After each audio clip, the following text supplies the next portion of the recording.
So we are into second part of module 3. In that, we'll study about antenna basics. So these are the contents of this particular part of module 3. And for this, we'll be using a new textbook, that is JD Cross.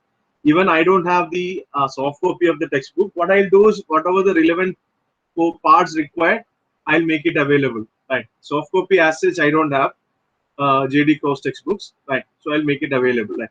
So in today's session, what we'll do is we'll just have a overview of what is there in antenna part of the syllabus. Right. We'll have an overview on what is there in antenna part of the syllabus. Right. And maybe we'll try to see what actually is an antenna, different definitions of an antenna, and different types of antennas. So when I discuss different types of antenna, at the same time I'll mention which topic is there to study in which module, so that it will be like an overview. Right. Then we will go ahead and study how an antenna radiates, radiation mechanism of an antenna. Right. So how actually an antenna radiates, that we have to understand. Right. So before I start, if I may ask, have you studied about antennas before in your PUC or anywhere else, schools? Have you studied about antenna? Yeah, Prajwal, where did you Yes, study? sir. Okay, maybe those who have completed diploma, you might have studied in detail about antenna at times, right? But other than that, yeah, what have you learned? Shreyas and Prajwal, you are telling you have learned. What have you learned about antenna in PU? Shreyas or Prajwal, any one of you can unmute and tell.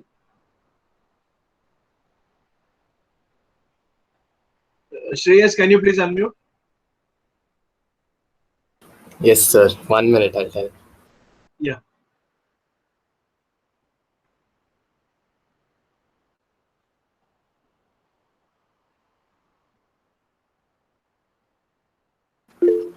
Definitions and all we studied, sir. Then qualitative study of helical, Yagi, loop, horn, and microstep antennas. Okay, it was for those who have taken electronics in PU, right? Yes, sir. Okay, okay, okay. Okay, so you almost everything you have learned. So now you can teach me, right? And others, I think there will be someone who may not have studied antenna. So, Shreyas or Prajwal, as you told definition of antenna, can you tell me what is an antenna? How will you define an antenna?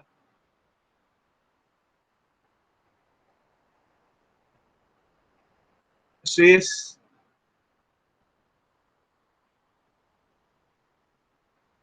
Forgot, sir.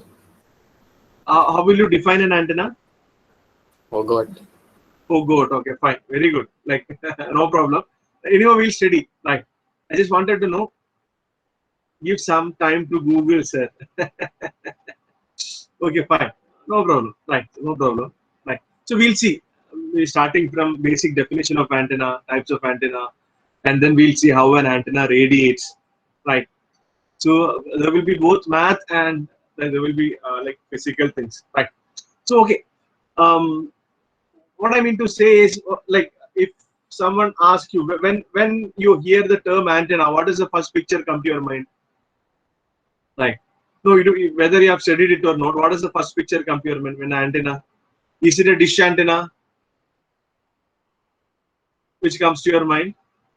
A parabolic reflector type of antenna? Or something else? Right.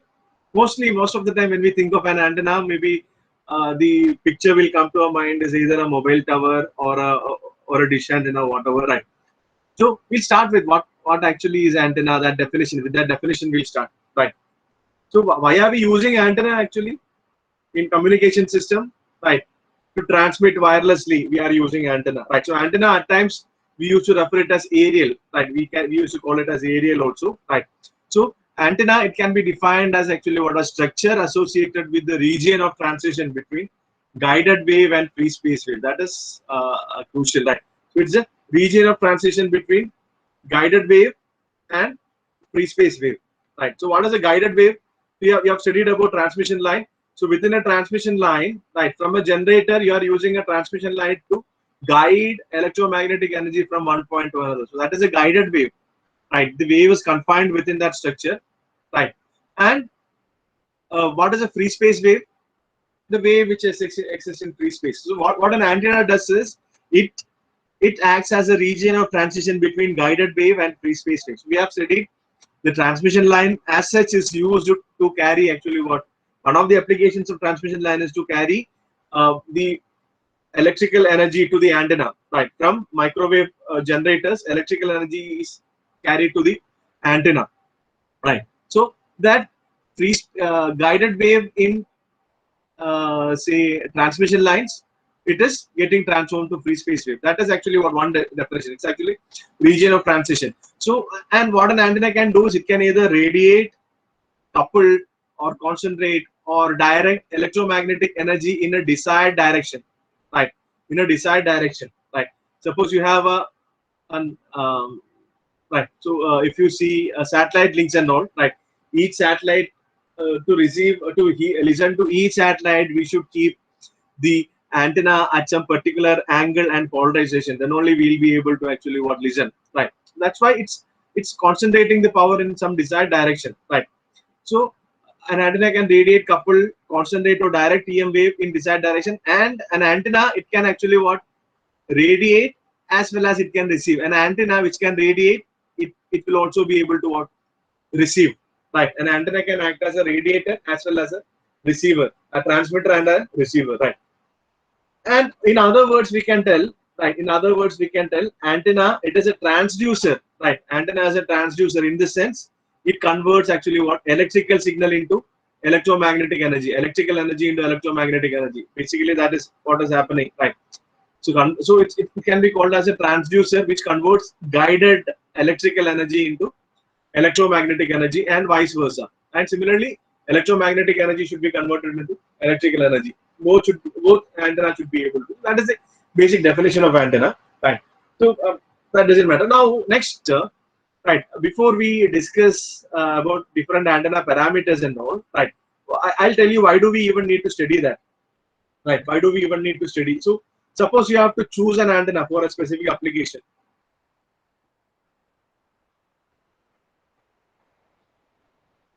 Suppose you have to choose an antenna for a specific application. How you will do this? What are the different things which you have to consider? Right. About that is what we are going to study in module 3. Right. In module 3, we'll be studying about different parameters of antenna. So when you choose an antenna, maybe initially itself I would like to start with a submission. There is no hard and fast rule, right, to select an antenna for a particular frequency or particular application, right? So, but when we choose an antenna, we have to consider the electrical parameters, right? Electrical properties or electrical parameters, right? And we'll have to see mechanical properties, right? When I say mechanical properties, suppose you are going to mount an antenna at some place where there is a high chance of heavy storm, right? Then it should be mechanically stabilized, right? So we have to see some mechanical aspects, right? And also structural aspects, right? Structural aspects. When I say structural aspects, it includes actually what the look and all those stuff. Now because in 5G and all, we are going to ultra massive MIMO, which means many antennas, many small antenna elements will be put together to form an array, right? And what happens is now the building itself will be actually what acting as an antenna. So building antenna will be embedded into the building, right? So if it is embedded into the building, its look also is important. It should look nice, right? Otherwise, if it is actually what simply as spikes of or tentacles of say an octopus or something, it won't look nice. So aesthetic wise, so those aspects have to be seen. So mechanical and structural aspects also should be seen. Along with this, right, you should see the cost effectiveness also, right? So we won't be discussing about this mechanical and structural aspects much, right? Here in this particular module, we'll see what are the different electrical properties. So when you altogether, right, when you choose an antenna for one particular application, you have to see about its radiation pattern, right? We'll study what is radiation pattern later. I'm just giving you an overview, right? We'll see about what is the radiation pattern. Then we should see about its gain of an antenna. Again, I should define this.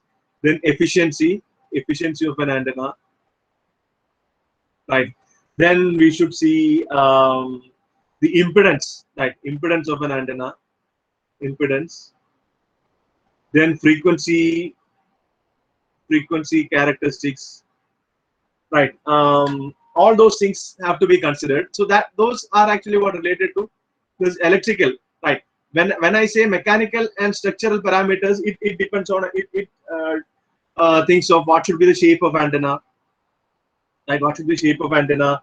What should be size of antenna, right? Suppose if it is a portable electronic device like mobile phone, right? Earlier mobile phones and all, it used to have actually what an antenna protruding out, right? Now you can't even see the antenna, right? So antenna is there within the panel itself, right? So shape, size, right? Then weight, right? Suppose you want to mount an antenna, right? Either it is in a mobile or on some actually what robots and some such stuffs, right? Weight of an antenna is again another constraint, right? Weight of an antenna, right? Then also the looks, right? How it looks, right? Aesthetics, I should tell, right? So, but these aspects we won't consider much, right? So, in this particular module, we'll be discussing about this. That is what is there in module 3. We'll study about basic parameters of an antenna. Antenna basics is what is there in module 3, right? So, in that we'll study various definitions and how to mathematically found those parameters, right? Those stuffs are there in module 3, right? So that is the basic idea of how to choose an antenna, right? And typically, if I say an example, if I when I'm using an antenna as a transmitter, right? When I'm using an antenna as a transmitter, right? So preferably, I will go for it should have high efficiency, right? And say high gain, right? If I'm using an antenna, my preference would be high efficiency and high gain, right? And if I'm designing a receiving antenna, my actually my concentration should be low side lobes, right? Low side lobes and high SNR, such stuffs, right? So I'm just telling you, right? But apart from that, cost and all other aspects also matter, right? And once again, I will reiterate, there is no hard and fast rule. It depends upon actually what our application and our budgetary constraints and all those stuff, right? So that's about the overview of module 3, right? Module 3 will be studying about various antenna parameters, right? So then next I would like to introduce you to different antenna types, right? So when I say antenna types, right, I'm just trying to have a broad classification. It's not actually what very correct categorization, right? It's a broad classification so that you can easily remember what are the different antenna types, right? So most of these types of antenna you might have seen, right? So I heard some people were telling actually what microstrip patch, Yagi, Uda and all, right? So maybe if I ask Janardhan, maybe I think you told no, not Janardhan, like yeah, Sridhar, sorry, Sridhar. Can you tell me what is a Yagi Uda antenna if you have learned in I don't diploma? remember, sir. Huh? I don't remember. No, okay, don't remember. So, okay, no problem. I won't ask questions. About radar and that also. Like Yagi Uda antenna, I don't know. Like maybe most of you might have seen. Okay, fine, right. So we are going to study about different antenna types, right? Different antenna types. So it's a sort of classification, but it's not actually what a correct classification. For our convenience, for us to remember, we can maybe categorize antenna like this. So first category can be actually what? Wire type antenna. Right, sorry. First category is wire antennas, right? Wire antennas. So this wire antennas, it includes actually what? Dipoles. It includes monopoles, right? I know you don't know what are these. We'll study, right? And some of you told actually what helical antenna and all, right? So it includes loop antenna, right? It includes helical antenna. So these antennas, right, come under actually what? This wire antenna. So if you say what is a dipole, right? So there will be a transmission line, right? Transmission line flared open out like this, right? This is a dipole. If this length is lambda by 2, that is called actually what? Half wave dipole. It can act as a radiator. We'll see how an antenna radiates, right? So this is a dipole, and if it is a monopole, right, it's nothing, same thing as a dipole, but what happens is there will be this conductor flared out, and instead of this say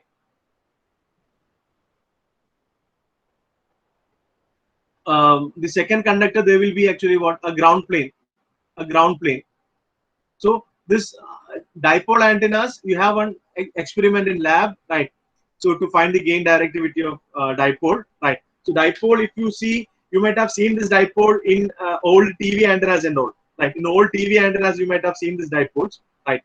And monopoles, as it's, if this part of dipole is removed and instead of that you place a ground plane, right? That is actually what monopole. So the old mobile phone antennas, right, and our radio antennas, right, or this car antennas, all those things are actually what, monopoles. Only one wire you can see, right? So, and these dimensions will be of the order of lambda, right? Dimensions will be of the order of lambda, and it works better when it is actually what, this lambda by 2 antenna gives a better performance, right? Okay, so that is about monopoles. And loop antenna, as you might have seen somewhere, right? A metal which is actually what, wound and made into a loop like this. There can be single loop, or there can be actually what, multiple loops, right? If a metal is wound like this to get a loop, that is actually called a loop antenna. And helical antenna, again, there will be a ground plane, and a wire which will be actually what, made into the form of a helix, right? So this dipole antenna, monopole antenna, loop antenna, their radiation pattern is almost same. It radiates actually what, omnidirectionally. It radiates in all direction, right? We'll see what exactly is the radiation pattern. When I say all direction, right, not exactly all direction, but horizontally in all direction. This dipole, monopoles, and loops, they can radiate horizontally in all direction, right?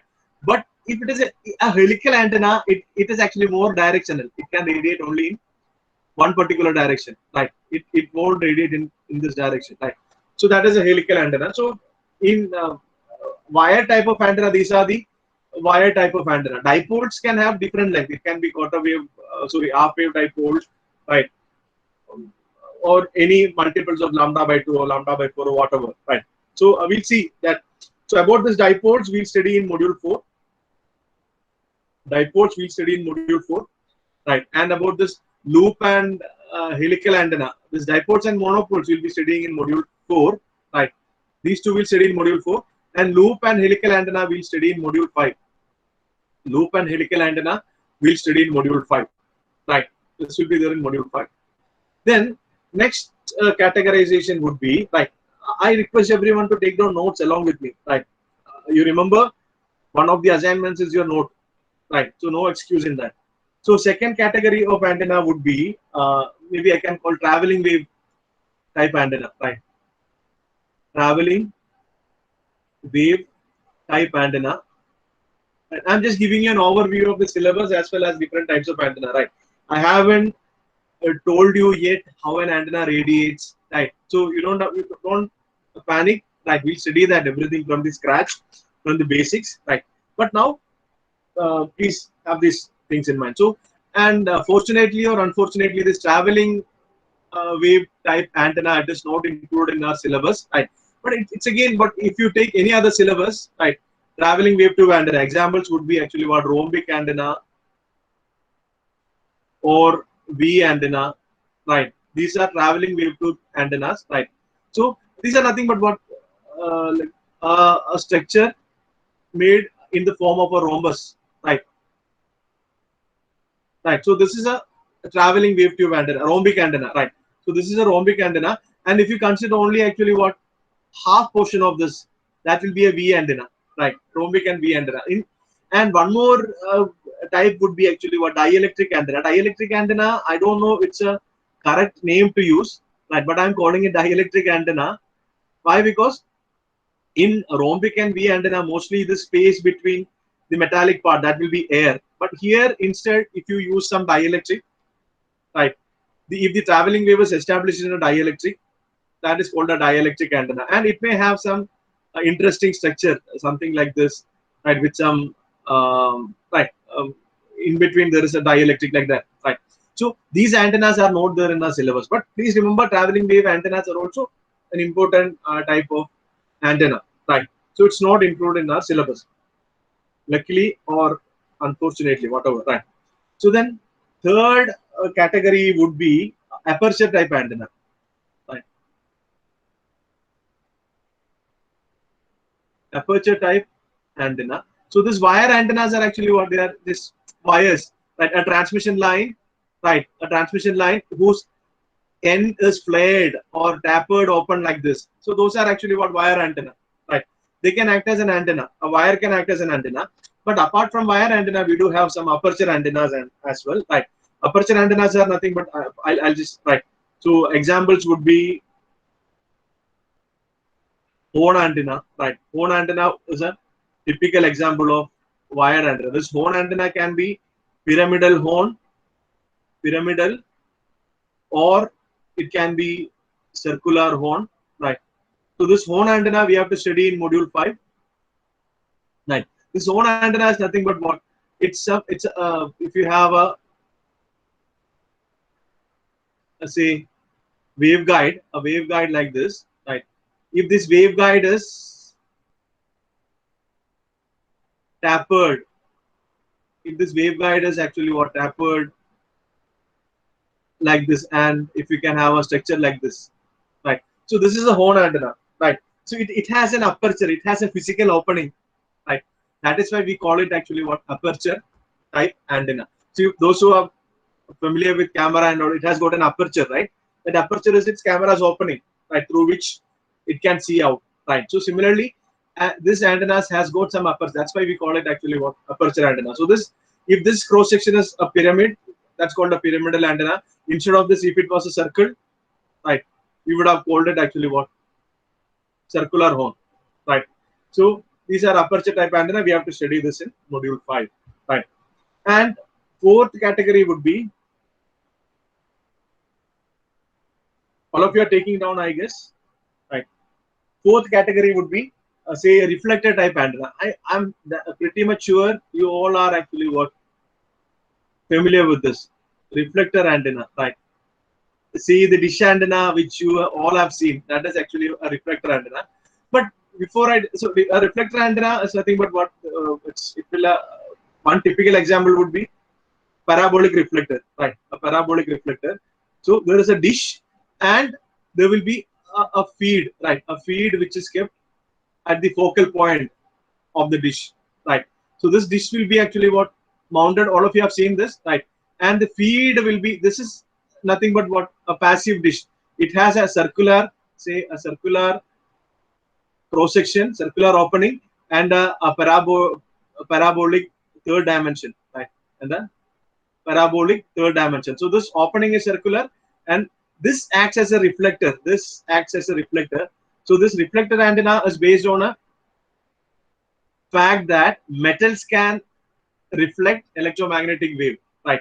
So this is called feed. That is the active element, right? So it can be either a horn or any other type, right? Mostly a feed to a reflector antenna would be a horn. If you have seen your dish antenna and all, mostly the feed will be a circular horn like this. It will be a circular horn like this. You might have seen, right?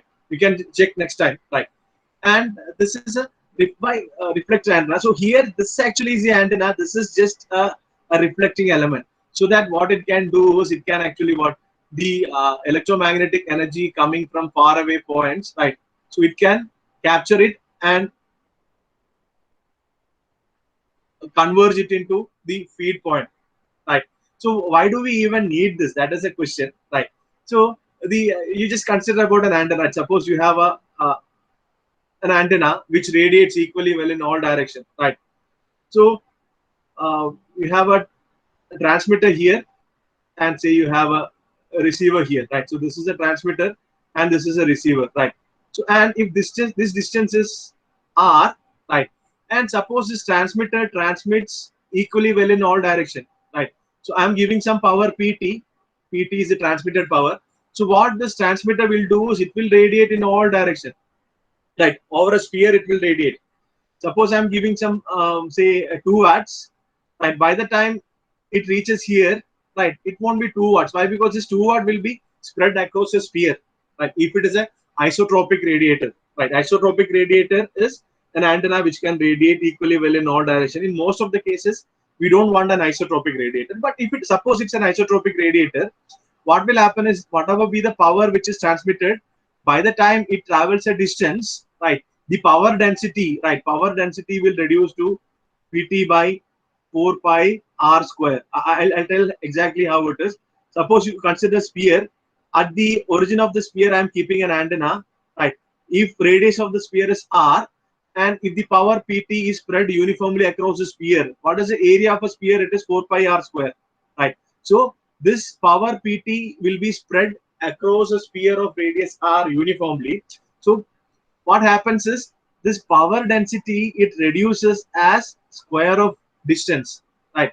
Power density is reduces as square of distance. Just imagine you are using a single wire, right, to transmit, and if this r, right, r, it can be very high. For instance, if it is a geostationary satellite link, right, this r can be of the order of say 30,000 kilometer and all, right? By the time you transmit some power and it travels 30,000 kilometer, the power will be very feeble. Suppose you are using a single wire to receive this, or a horn antenna to receive this, right? So what happens is only the power incident within this aperture will be collected. Remaining power will be actually what missed out, right? If it is a single wire, you don't have to think about that. Only the field which is directly hitting on that, right, and maybe immediate surrounding, that only it can receive. Otherwise, so for long distance communication, you can't use this wire antenna or simple aperture antennas. That is why, in order to effectively increase the aperture, right, we are going for parabolic reflector. So what happens is in parabolic reflector, right, suppose you have an antenna, say if it is a horn antenna, right, what you do is you just keep one big dish, a reflector, right, and you will be keeping this at its focal point, so that what happens, it can receive electromagnetic rays within this huge area, right, and it can redirect everything into its focal point. You know the properties of parabola, right? So whatever parallel rays incident on a parabola, it will get reflected to its focal point, right? So what happens is, even though the actual antenna used is very small, we are able to effectively gather electromagnetic information from a very large area. So in order to increase the aperture, effective aperture, we are going for parabolic reflector, right? And this feed normally will be horn antenna, right? And depending upon the type and position of feed, right? So we can have actually what one is a normal feed, right? When I say normal feed, this horn antenna will be kept at the focal point of the parabola, right? This horn antenna will be kept at the focal point of parabola, right? So that sorry, the parallel rays incident, it can be concentrated onto the feed, right? But when we do this, at times what happens is, right, this horn itself will create some shadow region here. It will act as an obstacle to the incoming rays. In order to avoid that, what we can do is we can slightly stagger it or offset it. Instead of keeping it exactly in the midway, you can slightly stagger it, and at some angle you can keep, right, at front itself. That is actually called offset feed, right? Offset feed. So this parabolic reflector we have to study in module 5, right? Parabolic reflector we have to study in module 5, but I'm giving you an overall idea. These are the different types of antennas you are seeing. So when you see an antenna next time, you just think of these things, right? Right. So offset feed. And one more option is actually what, instead of giving feed keeping feed at the front, right? So you can keep feed somewhere here. You keep feed here, right? Behind this, right? Then at this point you keep a hyperbola. At this point you keep a hyperbola. So what happens is, right, whatever rays, right, incident, right, that will be actually what, after multiple reflections it will come to the feed, right? So this type of feed is called actually what? So this is a parabola and this is a hyperbola, right? This type of feed is called Cassegrain feed. Cassegrain antenna or Cassegrain feed, right? And Instead of this hyperbola, if I use an inverted parabola, right? Instead of this hyperbola, if I use an inverted parabola, that is called Gregorian field, right? Excuse me if I made any mistake in spelling, right? Cassegrain and Gregorian, right? So these are different types of parabolic reflectors, right? Reflector antennas. So reflector antenna we'll study in module 5. So now we'll finish the entire antenna part, then only we'll move on to the other parts, right? Reflector antenna. So this dish antenna you might have seen everywhere, DTH, right? And old dish, right? All those stuffs you might have seen, right? So next category would be say a patch antenna. This is very, very important. So have you seen antenna of your mobile phone, or if you have used a Bluetooth module, have you seen its antenna? Right? Have you seen that? Maybe you're using mobile phone or you're using Bluetooth module, right? At times you have used Node MCU. Have you seen its antenna? Yeah, Sherwin, how it will be? It will be printed on a board, right? No, mostly it will be compact and maybe what actually either a compact winding or it may be printed on a board, right? It may be printed on a board. Why? Because it should be handy. We don't know old mobile phones and all, like say when we had this AMPS, that is first generation and all, right? We had antennas, right? Antennas protruding out one, right? But later on, antennas were actually what confined within the chassis of a mobile phone, right? So such antennas actually what those are actually called patch antennas, right? Those are called patch antennas. So patch antennas, right? So what happens in patch antennas? There will be a dielectric substrate, right? There will be a dielectric substrate, and below that there will be a ground plane, right? Below dielectric substrate there will be a ground plane, right? And so there is a dielectric substrate and ground plane, metallic ground plane, right? And on top of that, right, we will have this antenna printed, right? We will have this antenna printed. So this particular type of antenna is called actually what? Microstrip antenna, right? Microstrip patch antenna, microstrip patch, right? So this there is a ground plane, metallic ground plane, right, and a dielectric, and on the dielectric there will be actually what this metallic part etched, right? So we can actually what confine it to a printed circuit boards and all, right? And if you have seen Bluetooth module and all, at the end of the board you might have seen something like this, right? So these are that is actually its antenna, right? It's printed on that. So patch means a dielectric. So if an antenna is printed on a dielectric, such antennas are called actually what?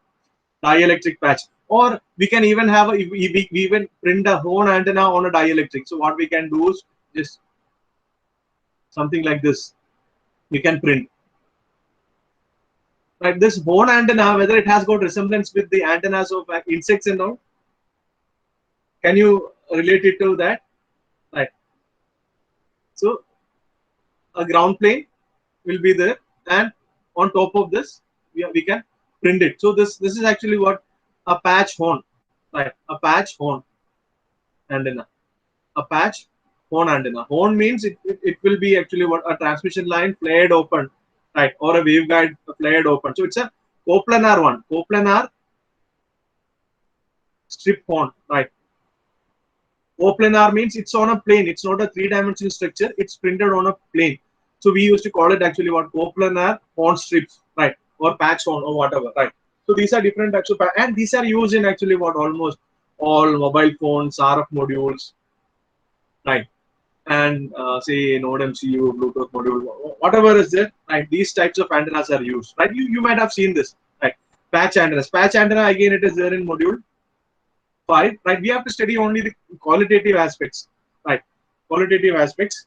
And about patch, we'll also study in module 2, module say 3 little bit. Module 3, first part, microwave part, right? There again, this will come, right? I'll discuss in both places, right? So that is patch antenna. Did I mean? I think this should have been number 5, right? Okay, whatever, not a problem. I think it's number 5, category 5, right? And category 6 is again, you might have seen these antennas again, right? Antenna arrays, right? Category 6 is antenna arrays, right? For these examples are actually what? Yagi-Uda antenna, log periodic antenna, right?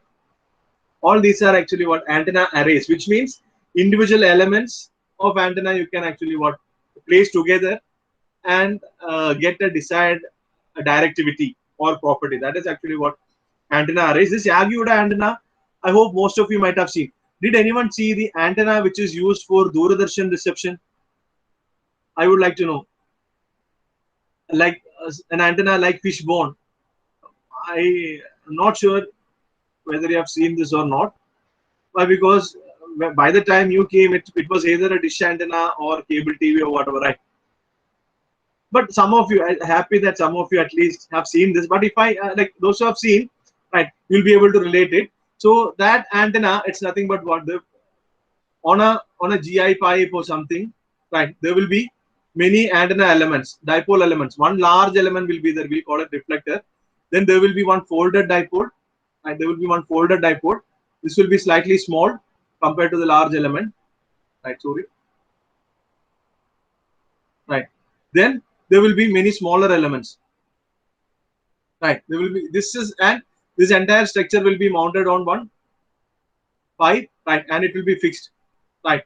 And this in this only the folded dipole, right? This is the active element, right?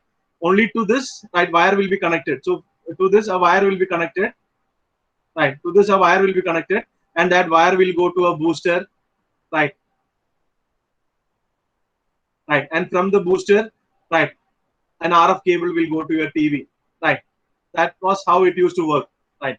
So this is Yagi-Uda antenna, right? It's actually what a highly directional antenna. So when actually what heavy wind and all will be there, what used to happen is this orientation used to change. Then what we should go to terrace and we had to adjust it, right? Someone will stay down and we have to rotate it. Then someone, okay, is it coming? Is it coming? Right? Whether okay, now it's clear, you can stop. We used to do that as a kid, right? But now I don't know whether you have seen this, but this is Yagi-Uda antenna. But you have a printed Yagi antenna in lab, right? You have a printed Yagi antenna in lab. With that, you will do an experiment, right?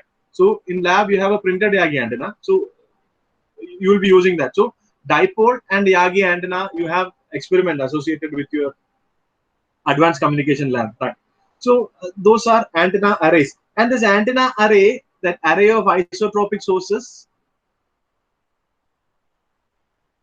array of isotropic point sources,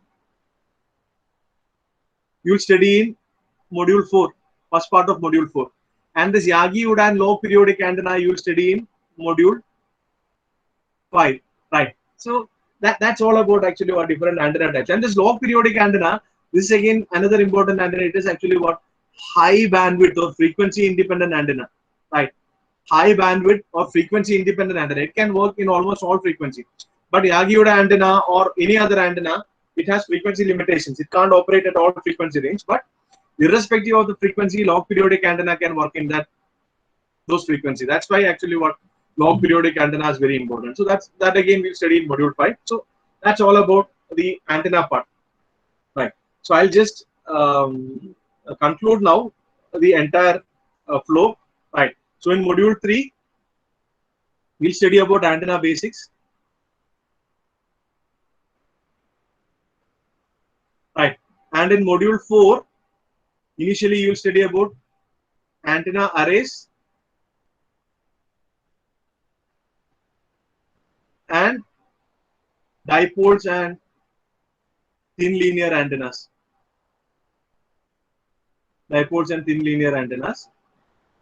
Right. And in module 5, you'll study about loop and horn antenna. Loop antenna, horn antenna, right? All this Yagi-Uda, helical, log periodic, parabolic reflector, right? All these antennas you'll study in module 5. So this will be the antenna flow, right? This is how you'll be studying. So we'll start with antenna basics, right? So in module 3, that is second part of module 3. First part of module 3 is from again our microwave, right? So that's about the overall idea and different types of antenna. So I just try to confine the entire syllabus discussion with the discussion of different types of antenna, right? Okay. So any doubt at this point? If you have any doubt, Prajwal, you typed yes, maybe for Yagi Oda, right? I think so. I can see a yes now in chat window. Maybe you have typed it for Yagi Oda, I think. Yeah. So I think with that, maybe we'll move on to this antenna radiation mechanism. We have last 10 minutes. Within that, I'll finish antenna radiation mechanism. Right. Any doubt or any questions? Shall I proceed? No response. Right. All of you are awake? Okay, I'll proceed. I'll proceed with Yes, sir. yeah. Okay, thank you. I'll proceed with antenna, say radiation mechanism. Right. How an antenna radiates. That's what we are going to. Right.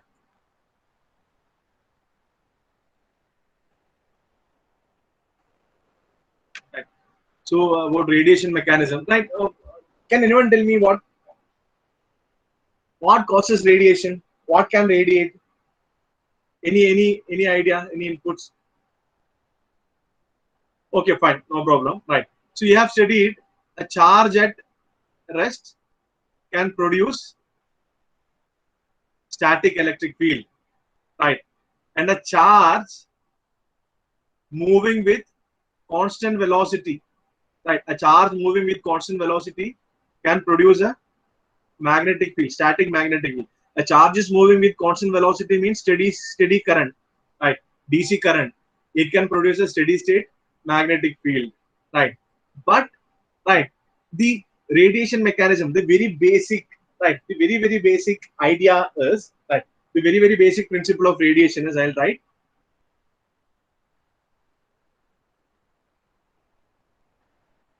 Right. The time varying current or accelerating charge can produce radiation. Right. That is a very basic principle. I'll write it here. Radiation is produced by accelerating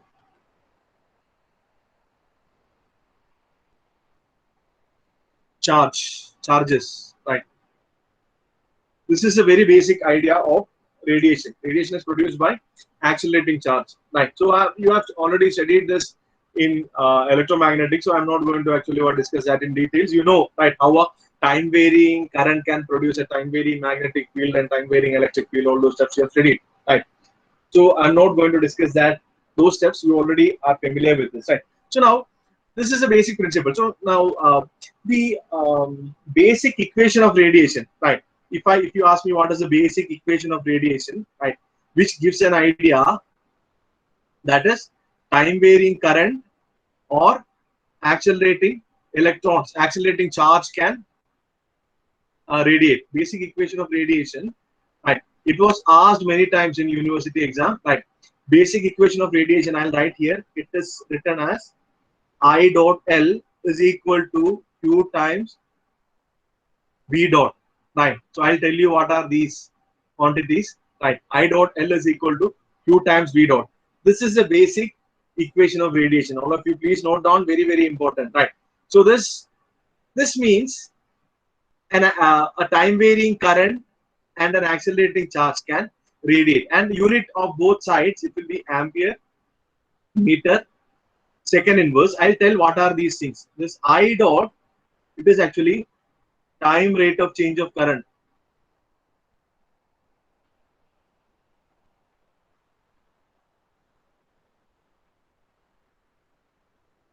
Right, time rate of change of current, that its unit will be ampere second inverse, right? And L is length of current element.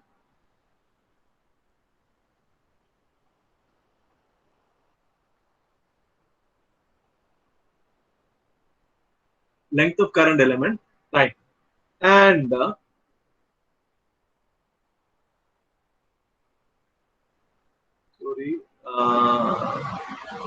and Q is, and this should be in meter, right? Q is charge in coulomb, right? Charge in coulomb, right? And B naught, it is actually what? Time rate of change of velocity. That is equal to actually what? Acceleration. Time rate of change of velocity. That is actually what? Acceleration. Its unit is meter per second square. So you can verify I dot times L is equal to Q times V dot. Both will have actually what? The unit ampere meter per second. So it simply means time varying current and accelerating charge can radiate. So we'll discuss in terms of current if you are telling about a harmonic radiation. So this radiation, right? This radiation, I'll tell. It's not a classification, no. It can either be harmonic, right? It can either be harmonic or transient or pulse.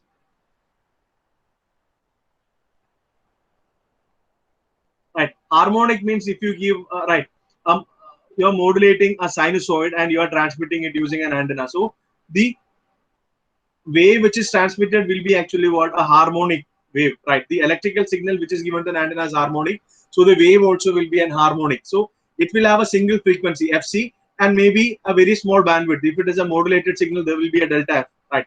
So that is an harmonic wave. So in order to specify harmonic wave, we will deal in terms of actually what? Current, right? The first equation, I dot L, right? That can be used to say explain the harmonic radiation, right? So you know what is a harmonic radiation? This is actually what? Very narrow band. As sinusoid, if it is a single sinusoid, right, a monochromatic signal, it will have only one frequency and bandwidth will be actually what? Almost zero. But we can say it's narrow band. And one more possibility of radiation is actually what? Transient. Transient means, one typical example which I can tell is when you are listening to radio and you are trying to switch off a fan which was running for a long time, what will happen? There will be some disturbance created, which means when you switch off the put off the switch, there is some radiation coming. That is actually a momentary, right? A transient. Or else if you give a pulse to an antenna, that will be radiated, right? So such things are called actually what? A transient or pulse radiations. So in order to explain that, we'll deal in terms of charge, right? Q, V, double dash, right? So this transient or pulse type radiation, that will be actually what? Very wide band, right? Wide bandwidth. Why? Because if the narrower the pulse, the bandwidth will be more. And whereas the sinusoid, it's narrow band, right? So those are two types of radiation. So in order to describe harmonic, we can use actually what this I dot L. In order to describe transient, we can use actually what? QV. And maybe we can also tell the radiation produced will be actually what? Its magnitude will be proportional to square of this IL or QV, right? That also can be true, right? So that's about the basic radiation equation, right? So next we have to. So this is just a math equation. Now we have to physically see how radiation is happening, right? How radiation is happening. For that, right?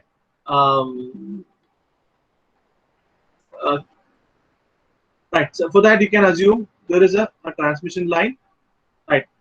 A transmission line is a generator or source of wave is connected, and there is a transmission line, and it is perfectly open circuited, right?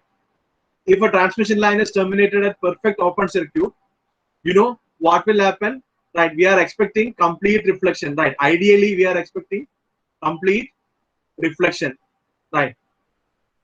Ideally, we are expecting complete reflection, but in practice, this complete reflection will not happen, right? In practice, the complete reflection will not happen. There is a reason, right? So if you open circuit a transmission line, you can see, right, there will be a voltage distribution like this. At the open circuit end, voltage will be maximum, right? Then it will go to minimum, maximum, right? The separation between adjacent maxima, it is lambda by 2. Separation between maxima and minima, it is lambda by 4. You know this, right? and at the open circuit end, current will be 0, right? So what happens? This is actually what a guided wave, right? Within a transmission line, we have a guided wave. So can I take 3 minutes, 4 minutes extra? Would it be okay? As we started 5 minutes late, would it be okay? I have to just explain this one particular point. That's it. How radiation happens. Yeah. Okay. Thank you. I take it as a yes from everyone. Okay. Yeah. Thank you, Savan, for representing class. Right. So what happens is, so this guided wave, right? In this, energy is propagated in the form of electric and magnetic field. Right. Energy is confined within electric and magnetic field. Right. Energy is coupled with an electric and magnetic field. Right. So what happens when when this electric and magnetic field, so it will alternate. At times electric field will be like this, at times it will be actually what upwards, right? And magnetic field will be actually what around this conductor, there will be magnetic field, right? So when a line is seeing a perfect open circuit, what happens is at that time current goes to 0, right? Current goes to 0. So this electric field is actually what represented by voltage, and magnetic field by actually what current, right? When there is a perfect open circuit, the current goes to 0, which means ideally magnetic field should go to 0, right? Ideally magnetic field should go to 0. Ideally, I'm telling, right? So what happens is the complete energy was coupled with electric and magnetic field. So when this magnetic field goes to 0, the energy associated with magnetic field should be transferred to what electric field, or the burden will be electric fields to actually what carry the additional energy. So what happens is, in this case, electric field increases. If electric field increases, voltage is actually what increasing. That's why at an open circuit, voltage is maximum, right? You can see voltage is maximum and current is minimum, right? So but when a wave, if it is perfect open circuit, whatever wave is incident here, that should be reflected back, right? Whatever wave is incident here, that should be reflected back, right? But for this voltage and current wave to reflect back, right, it will not happen momentarily. Within a snap, it won't happen, right? So for this, V and I takes, please note this is very vital, right? Takes finite amount of time to actually what?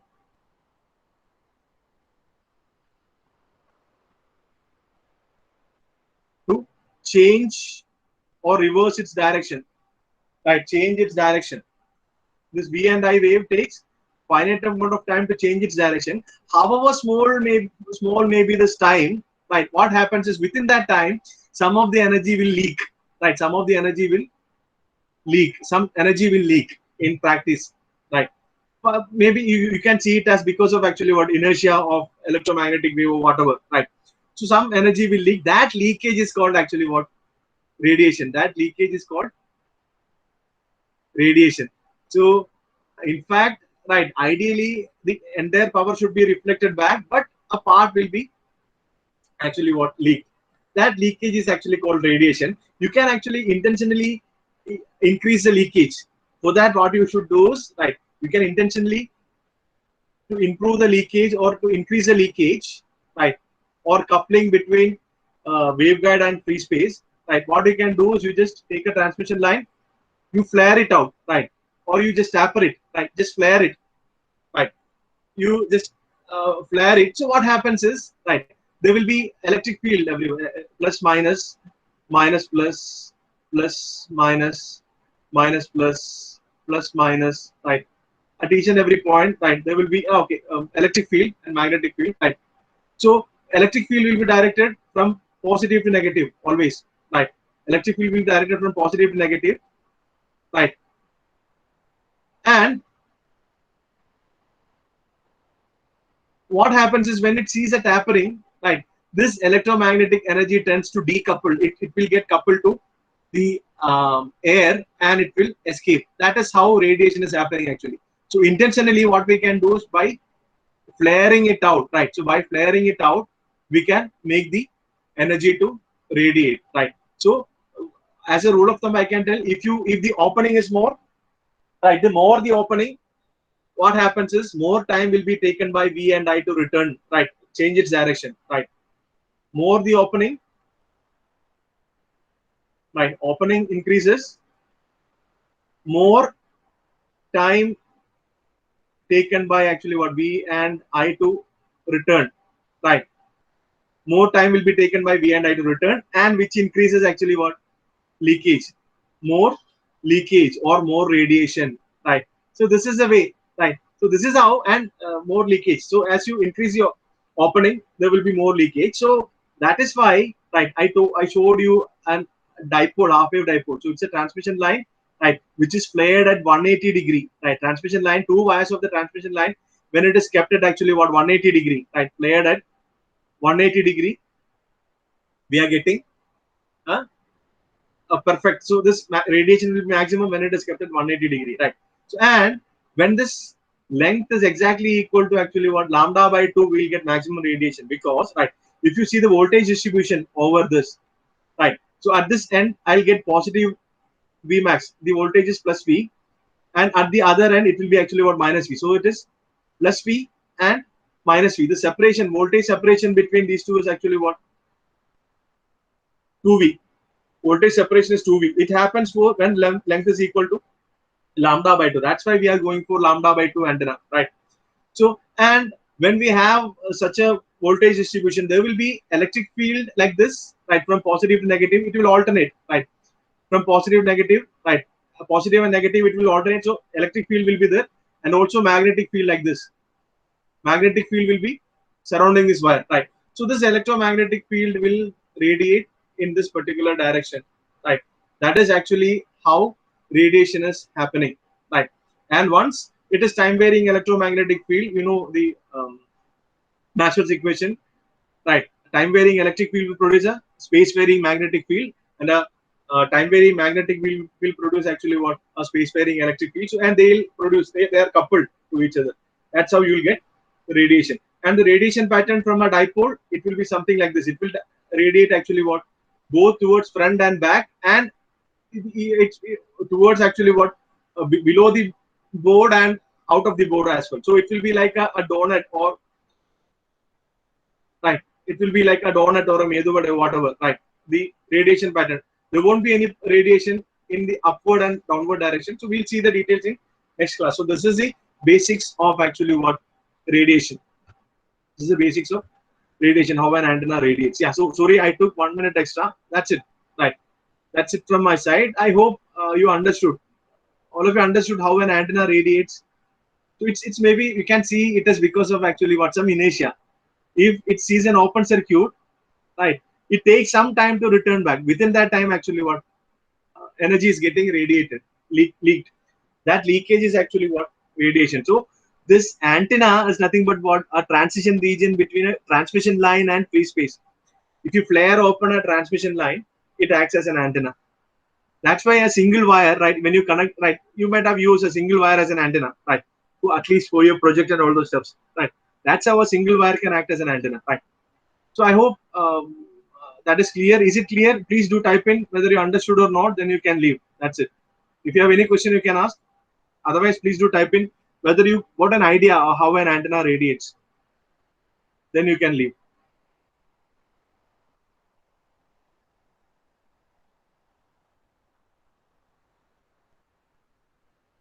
Okay, yeah. So those who have typed in, you can leave. I think you might have studied this in smaller classes, but again, we are repeating as you forgot. Right? And these explanations which I gave, I don't know, like in textbook, it will be more like more of technical terms. So that's why I try to give you a more realistic explanation. Right. Okay. If you don't have any queries, you can leave. Thank you so much. Right. You don't have to type in your USN. I'm using this Chrome extension to take attendance. Right. So you just type in yes or no. That's it.